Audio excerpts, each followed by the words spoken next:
Hi everyone, welcome to Virtual Church for this week, the 17th of May. Our passage from the Bible this week comes in three different parts. Firstly, we're going to read Matthew chapter 22, verses 35 to 40. One Pharisee was an expert in the law of Moses.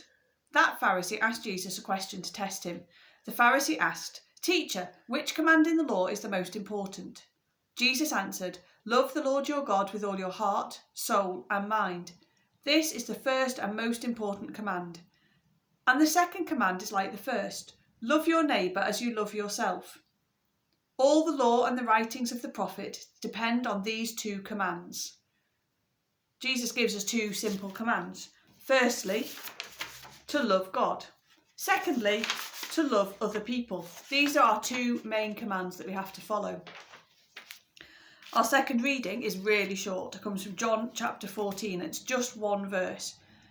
Jesus said, "If you love me, you will do the things I command."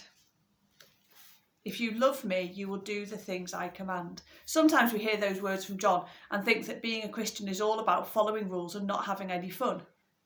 But Jesus tells us if we love him and love God, we will obey him. We will follow his commands to love God and to love other people. Obeying God's rules in the Bible isn't about doing it because we have to, but because we want to make God happy. Think about how much happier your parents and your teachers are when you're kind, when you're helpful, when you're polite, and when you do the things you're supposed to do. It's just the same with God. When we do things to show we love him and to love other people, we make God happy. Well, how do we do that though? We tell God we love him. We read our Bible so we know how God behaves and wants us to behave. We treat other people in ways that God would like, with kindness, consideration, compassion, forgiveness. Finally, our third part of our passage today is from Matthew's Gospel again, chapter 25. Jesus said, "I was hungry and you gave me food. I was thirsty and you gave me something to drink. I was alone and away from home and you invited me into your house. I was without clothes and you gave me something to wear. I was sick and you cared for me.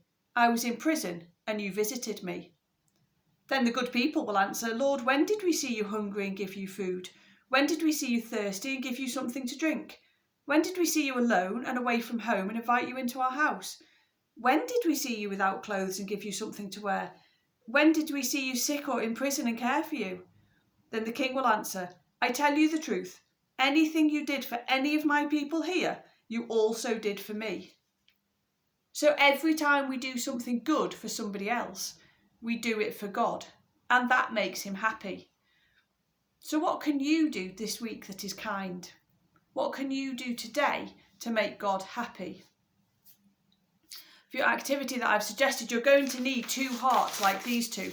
They could be any colour. And I've also given you another prayer activity, and for that you'll need another piece of paper. Let's finish with our prayer.